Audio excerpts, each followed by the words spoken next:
Okay, so this is a talk which I call the box within a box. Is our perspective getting smaller? Let's call this talk hypothetical or even speculative fiction, for now at least. Remember the opening frame to the Star Wars movie franchise? A long time ago in a galaxy far, far away? That franchise depicted a space operatic society which existed far in the distant past. I realize it's just a movie, fiction, space opera and all that, but the appeal of that opening line and the movie that followed was a deal breaker in the sci-fi genre, because for so long we had been seeing movies which only depicted space opera as futuristic. Along comes Star Wars, and George Lucas presents us with another paradigm, that we were far more advanced, culturally speaking, and trekking the stars eons ago. Now, just for fun, let's assume that paradigm is correct, that in fact we didn't evolve from guppies in the ocean or Johnny the Chimp swinging in the trees, but in fact we have been on a declination, a downslide, so to speak, for many eons, and only now, after a very, very long time, we are climbing out of the mud and finding our bearings again on the very stars from which we originally came. Crazy. Maybe not. Before you close the door on this idea, let's poke around in this realm, because many of the craziest ideas in the past are the reality of our world today. And to paraphrase a famous quote, it takes crazy people, misfits, to dream big enough to change society.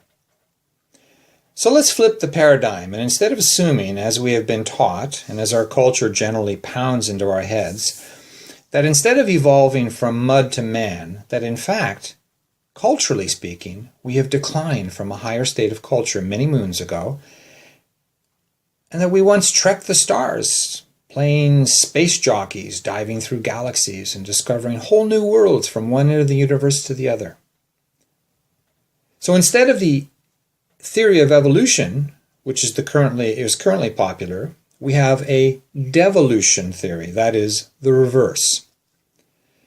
Now, if that is true, and if we were once part of various interstellar societies, I guess the obvious question would be, what happened? We could postulate a few theories. Let's see. For one, someone came along one day, I don't know, maybe someone like Donald Trump maybe, built a giant wall to separate off all the other spacefarers and eventually started an intergalactic war which reduced civilizations to rubble. You know, just like in the Star Wars, the movie, the Empire, overlorded by some narcissistic, self-empowering dude who was crazy enough to destroy everything he couldn't control or feared. Or maybe it was the hand of God, some supreme being who came along one day and said, okay, you guys are not towing the line, and with that, this God laid in some apocalyptic germ or plague which made us all die off and forget who we were. Or there's a third concept or idea here, which is the real mind stretcher. Maybe we just chose to forget. Now, just for fun, I'm going to take that last option and toss it around a little bit. For this third option to even be considered, there has to be creditable evidence to show that we have lived an eternity of lifetimes. In other words, proof that we didn't evolve, but that we simply forgot who we were and the life we had just lived, on and on. Now, more and more today, we are seeing stories showing up. Real life stories where kids and even adults are able to present positive evidence of having lived past lives and who are able to prove it. Just go to your Discovery Channel or YouTube or search the internet or go to your local library. The accounts are many and they are quite factual. In fact, I recently watched a video about a 9-year-old boy who kept telling his parents that he died in World War II while flying his plane in a battle over the South Pacific. Instead of refuting his claim or taking him to the local shrink for some pills, they encouraged their son to remember what he could. And he was able to recall the exact location of the battle, the name of the American destroyer that his plane took off from, the names of his comrades who flew with him, details that he had no access to and could never have dreamed up on his own. And here's the amazing thing. The Japanese had records of that very battle, and they confirmed his story. In fact, a friend of mine in Los Angeles told me a story of a 4-year-old boy who was sitting in his office one day. He was playing on his computer while his dad was doing some business. The boy divulged to my friend that he had died 4 years earlier in a car accident and that he was worried about his wife and kids. He gave the name that he had in his former life, the details of the accident, and the location and name of his wife and kids. My friend checked up on it and discovered, amazingly, that the story was true, to the very last detail. The young boy was informed that his wife and kids were fine and that she had since remarried, and the boy went on to live his life. As I said, there are many, many such stories recounting past lives. All right, so what's the point of this? The point is that if people can remember having lived past lives, and these remembrances were confirmed by facts as neither delusional nor the work of an overactive imagination, then it suggests two things. First, that we are immortal, that is, we live lifetime to lifetime. And secondly, that by whatever mechanism, many of us choose to forget that we have done so. Now, again, one could theorize on many platforms as to why this mental occlusion would happen. Nonetheless, there are probably millions of people walking the streets today who have had flashbacks of past lives or who know that they have lived before, but who refuse to speak about it for whatever reason.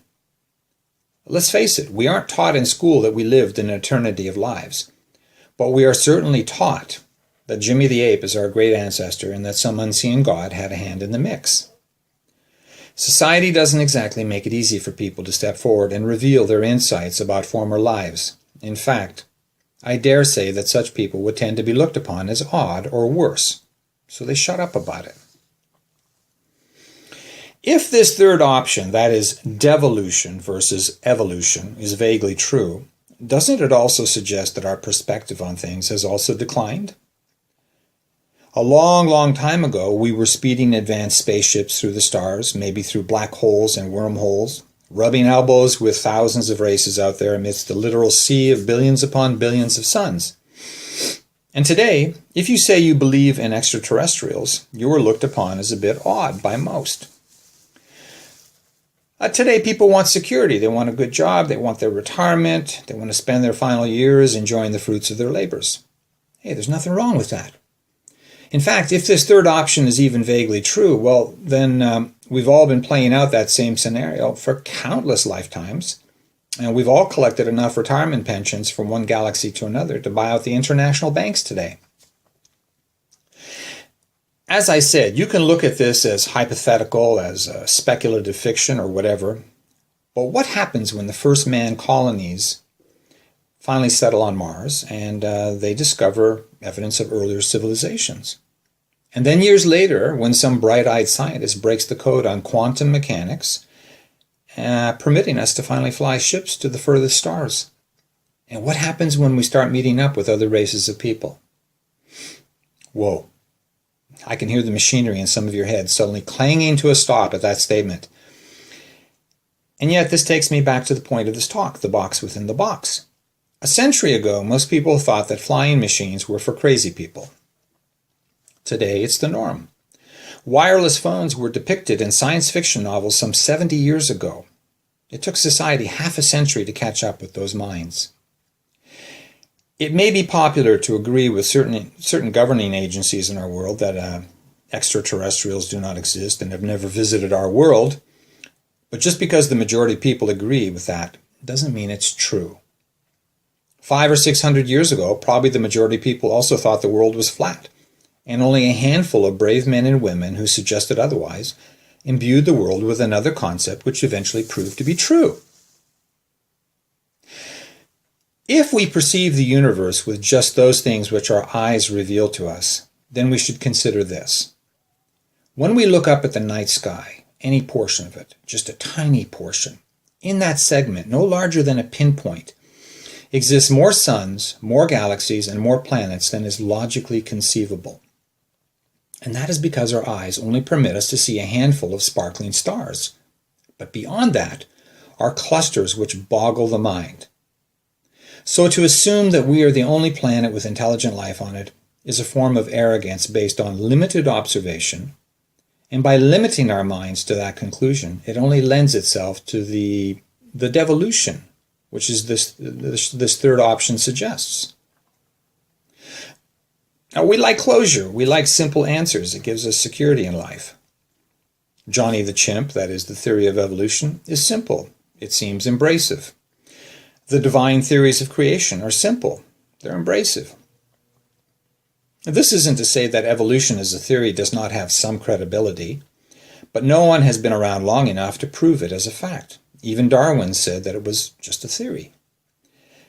And this is no claim that there is no supreme being somewhere or that one must discard a belief in higher powers. But truth is truth. It cannot be refuted or disclaimed. So maybe we should take a good serious peek outside the box and see what is out there. Thank you.